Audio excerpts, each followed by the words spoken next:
जवाब दिया, तुमने हमारा अपमान किया है, तुम जानते नहीं हो हम हस्तिनापुर के राजा हैं। एक सर्प पड़ा था मरा हुआ अचेत अवस्था में, उस सर्प को तीर की नोक से उठा करके परीक्षित ने समीक ऋषि के गले में डाल दिया।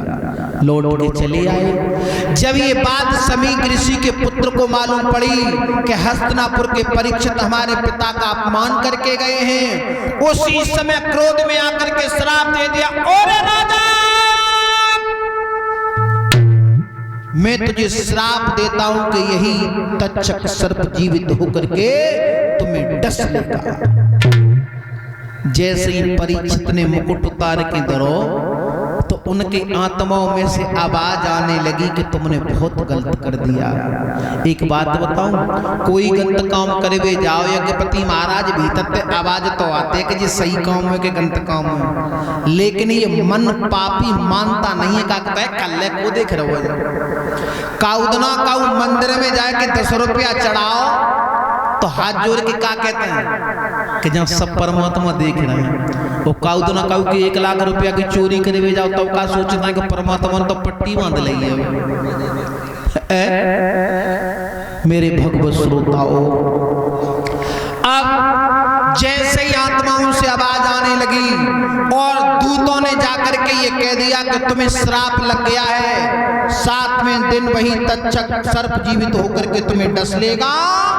विद्वानों ने कह दिया कि ध्यान रखना परीक्षित, जिस प्राणी को सर्प काटता है उस सर्प के काटने से जो प्राणी मर जाता है उसका उद्धार नहीं होता।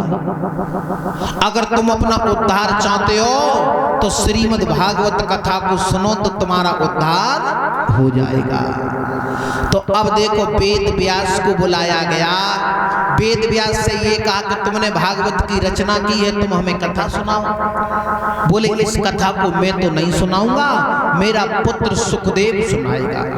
अब देखो सब संत समाज इकट्ठा हो गया, 7 कन्याओं को बुला करके सुवर्ण के कलश मंगवा करके उनके सिर पे रख दिए और भागवत की पोथी को लेकर के परीक्षित ने अपने सिर पे रख लिया। जो काम तुमने पहले दिन करो ना जो कथा में, ये काम सबसे पहले हस्तिनापुर के परीक्षित ने किया था।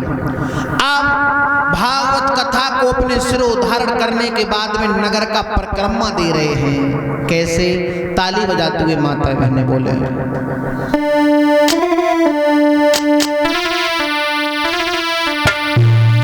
अरे छोड़ी चले राजधानी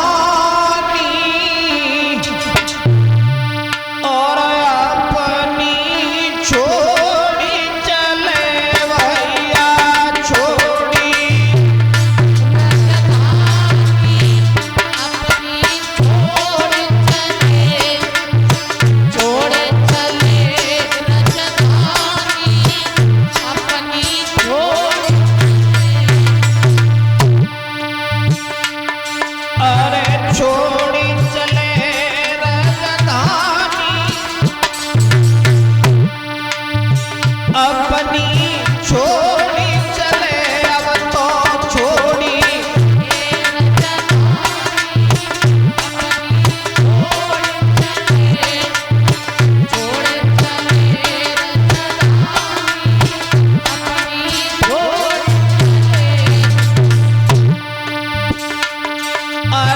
परीक्षित जी ने सतनाई छोड़ो, परीक्षित जी और नारे इरावती मुखनाई मोड़ो, नारे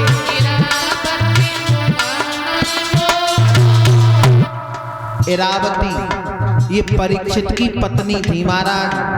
नवलदे बताते हैं ज्यादातर, लेकिन ये भागवत कथा तुम्हारे सामने धरिए, जब खोल के देखी हो एक दिन, नवलदे का जिक्र नहीं है, केवल इरावती नाम आया है परीक्षित की पत्नी का, लेकिन चल रहा है ऐसे। भैया पेज सत्य की ठानी अपनी छोड़ी चले,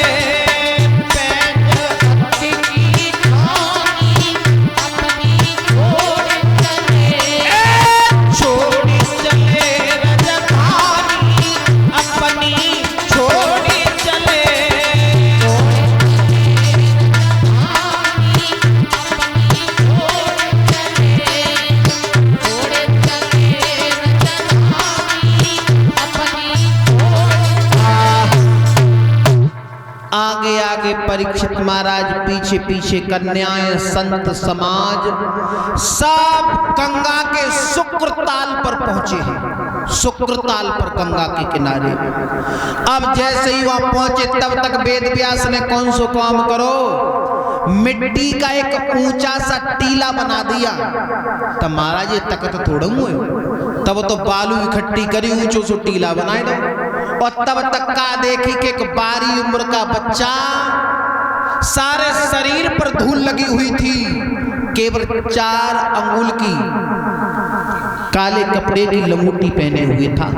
जैसे ही वो बच्चा आया, उस बच्चे ने वेद व्यास को प्रणाम किया और वेद व्यास ने भाई बच्चा को लेके भाई गद्दी पे बैठा दो।